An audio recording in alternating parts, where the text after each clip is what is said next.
일본으로부터의 질서, 일본의 새로운 안보 정책, 완전한 이행을 위한 머나먼 길.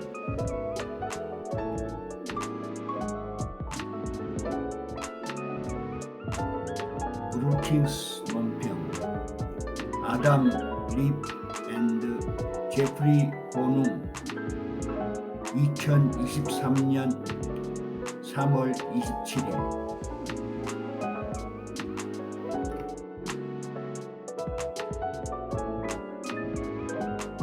2022년 12월 16일 일본 정부는 새로운 국가안보 전략, 국방 전략 및 방위력 증강 프로그램을 발표했습니다. 1월 중순 기시다 후미오 일본 총리와 내각 주요 인사들이 워싱턴을 방문해 이 문서들을 공유하고 바이든 행정부와 미일 동맹의 다음 단계를 논의했습니다. 당시 많은 논평에서는 악화되는 지역 안보 환경에 대응하여 억지력을 강화하려는 일본의 새로운 전략에 포함된 역사적인 야심을 올바르게 지적했습니다. 그러나 이러한 역사적 발표에 대한 기대 속에서 많은 담론은 일본의 전략을 마치 제대로 실현이 불가피한 것처럼 취급했습니다. 현실은 일본 정부가 향후 5 내지 10년에 걸쳐 기시다 정부가 천명한 야망을 완전히 이행하기 위해서는 정치, 경제, 재정 및 기타 행운들의 특별한 조정이 필요하다는 것입니다. 확실히 일본은 궁극적으로 거기에 도달할 수 있습니다. 그러나 앞길이 험난할 수 있습니다.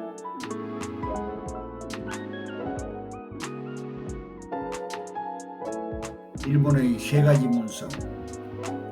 2013년 이후 처음인 일본의 새로운 국가안보 전략은 도쿄의 최고 국가안보 정책 문서입니다. 외교, 국방, 경제안보, 기술, 사이버, 해양, 우주, 정보, 공적 개발 지원, 에너지를 포함한 일본의 국가안보 정책 영역에 대한 전략적 지침을 제공합니다. 일본의 신국방 전략은 이전의 국방계획 지침의 후속 조치이며 기본적으로 일본의 방위를 명확히 하기 위해 고안된 10년 지침입니다.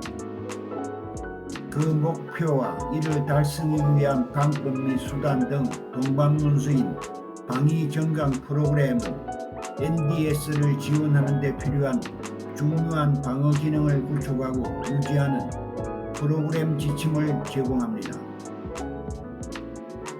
이 문서들은 일본 국가안전보장회의와 내각의 승인을 받았습니다. 그 구성원들은 일본 총리가 임명합니다. 따라서 이들은 현재 기시다 정부의 정치적 및 정책적 의도를 명확하게 보여줍니다. 그러나 이러한 문서는 일본 국회의 승인을 받은 법적 구속력이 없는 약속, 계획 또는 법안이며 충분한 자원을 확보한 것은 훨씬 적습니다. 제2차 세계대전 이후 가장 가혹하고 복잡한 안보 환경. 일본의 방위 지침은 주요 측면에서 근본적으로 변하지 않지만 이러한 새로운 전략은 2023년 1월 미일 정상회담 및 워싱턴에서 열린 강력급 안보회의의 결과와 함께 일본 정부가 할 수 있고 해야 할 일에 대한 재평가를 반영합니다. 급격하게 악화되는 안보 환경, 동아시아 세력 균형의 변화, 전략적 경쟁의 신시대 도래에 직면하여 보다 효과적으로 억제력을 강화하기 위한 것입니다. 이는 문서가 제2차 세계대전 이후 일본의 가장 가혹하고 복잡한 안보 환경이라고 부르는 상황에서 도쿄가 억제와 지역 안정을 위해 보다 적극적인 역할을 수행해야 한다는 일본 역대 행정부의 의지의 표현입니다. 새 NSS는 중국과 북한의 활동을 각각 전례 없는 최대의 전략적 도전과 중대하고 절박한 위협으로 규정하고 있습니다. 한편 우크라이나에 대한 러시아의 침략은 국제질서를 형성하는 규칙의 근간을 함부로 위반했다고 지적합니다. NDS는 우크라이나의 방어 능력이 효과적인 억제에 불충분했기 때문에 러시아의 침공이 가능했다고 비판적으로 판단했습니다. 요컨대 일본이 안보 환경 변화에 발빠르게 대응해야 한다는 긴박감은 2013년 NSS를 훨씬 능가합니다. 일반적 위협과 구체적 위협 모두에 대응하기 위해 새로운 전략은 일본 자체의 능력을 근본적으로 강화할 것을 요구합니다.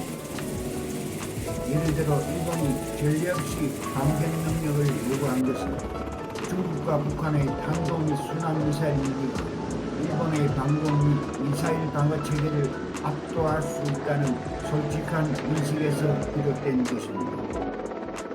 한편 급증하는 국방비 지출에 대한 요구는 새롭고 값비싼 능력에 대한 추진뿐만 아니라 핵심 이니셔티브에 대한 억지력과 탄력성을 강화하려면 훨씬 더 많은 자원이 필요합니다.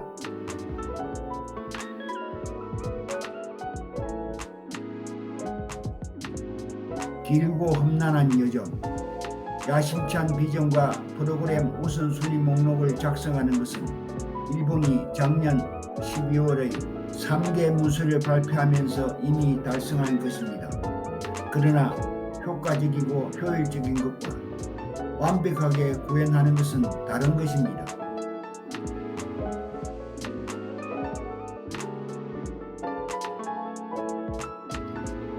돈을 보여줘. 자원 조달. 새로운 문서에서 분명히 알 수 있듯이 대규모 국방 예산 정액은 일본의 새로운 국가 안보 비전을 실현하기 위한 필수 조건입니다.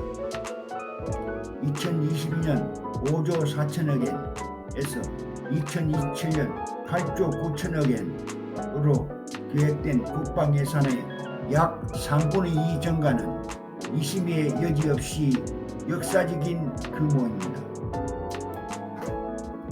그러나 야심찬 새 지출 목표에는 자금 조달 방법에 대한 구체적인 계획이 나오기 전에 발표되었습니다. 향후 몇 년 동안 그리고 그 이상에 걸쳐 이 막대한 양의 새로운 자금을 생성하고 유지하는 것은 쉽지 않을 수 있습니다. 이회 토론은 지금까지 세금 인상, 부채 지출, 지출 삭감 및 다른 예산에서의 재원 이전을 포함한 여러 방법에 초점을 맞추었습니다. 그러나 기시다가 속한 자유민주당 내에서도 이미 내부 균열이 공개적으로 드러났습니다. 또한 2022년 12월 여론조사에서도 세금 인상에 반대하는 대다수가 반대하는 것으로 나타났습니다. 지지율이 30%에서 40% 사이를 맴돌고 있는 상황에서 기시다가 잠재적으로 인기가 없는 자금 조달을 얼마나 추진해야 하는지는 분명하지 않습니다. 일본의 세금 인상은 오랫동안 정치적으로 위험한 일이었습니다. 일본 정부에는 낙관의 근거가 분명히 있습니다. 중의원은 이제 정부의 FY 2023년 예산 요청을 승인했으며 여기에는 26% 정액된 국방 예산이 포함됩니다. 그러나 이러한 지출 수준을 달성하는 것이 장기적으로 재정적으로나 정치적으로 지속 가능할 것이라는 보장은 없습니다. 특히 최근에 발표된 다른 이니셔티브에도 막대한 지출이 필요합니다. 실제로 일본이 심각한 인구 통계학적, 경제적, 재정적 역풍에 직면해 있다는 것은 비밀이 아닙니다. 이 중 어느 것도 일본이 2027년까지 8조 9천억 원의 국방 예산을 달성하고 유지하는 것이 불가당하다는 것을 시사하는 것은 아닙니다.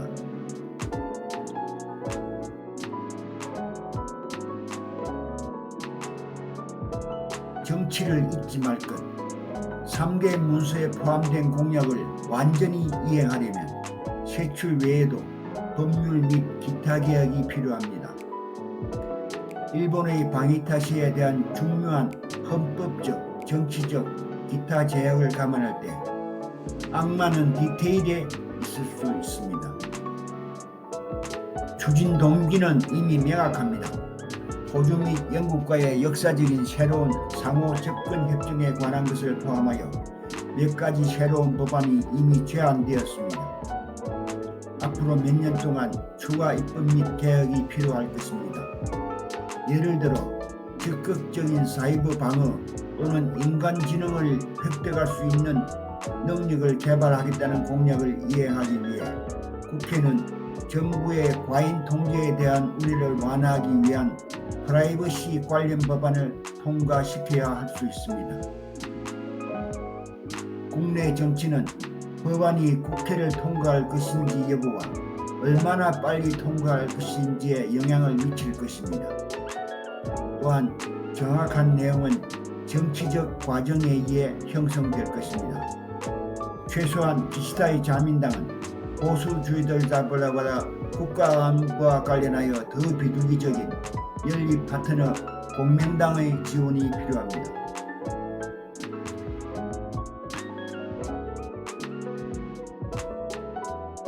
다른 이슈들의 고려. 마지막으로 충분한 자원과 입법이 이루어지더라도 일본 지도자들은 도쿄의 새로운 국가 안보 전략을 효과적으로 이행해야 합니다. 무엇보다도 그들은 미국 및 기타 주요 국제 파트너와 많은 정치적 합의를 협상해야 합니다. 일본의 목표를 달성하기 위해서는 다음과 같은 중요한 과제가 남아 있습니다.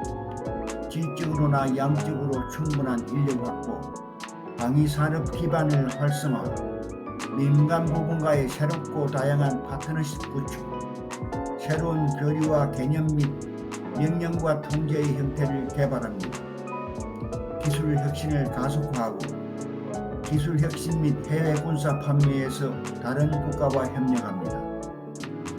미일 동맹을 도쿄의 새로운 야심과 능력에 적응시키는 것이 중요할 수 있습니다. 특히 두 나라가 역할과 임무의 전통적인 방패와 창 분업을 제고해야 한다고 판단한다면 더욱 그렇습니다. 그리고 이러한 목표 중 어느 것도 진공 상태에서 추구되지 않을 것입니다. 국내외 정치적 변천과 예상치 못한 사건으로 인해 조정이 필요할 수 있습니다.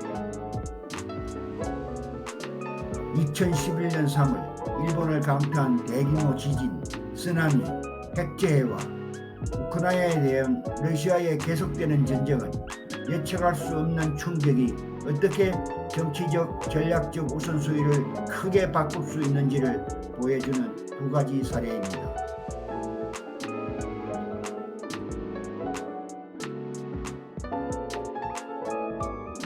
결어 앞으로의 험난한 길을 지적하는 것은 일본의 새로운 안보 및 방위 전략에 포함된 야망의 의미를 최소화하거나 달성 가능성이 낮다는 것을 암시하려는 것이 아닙니다.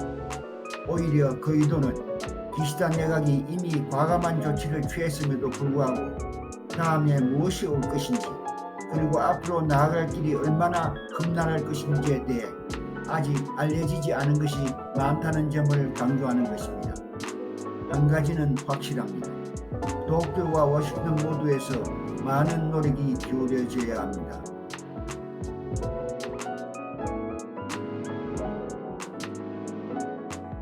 아담 리프는 객원 선임 연구원입니다. 미국 정책 동아시아 정책 연구실입니다.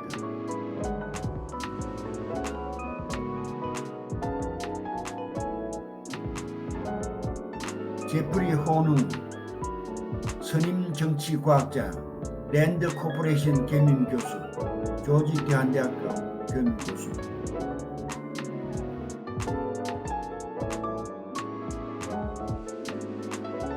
안녕하세요. 사내TV의 싱크탱크 뉴스입니다. 세계 두뇌 집단의 연구 성과를 알기 쉽게 요약하여 소개합니다.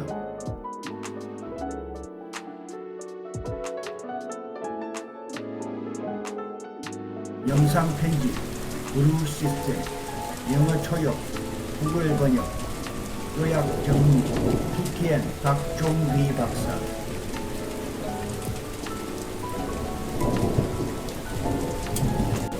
제안사항이 있는 분은 사나이tv@gmail.com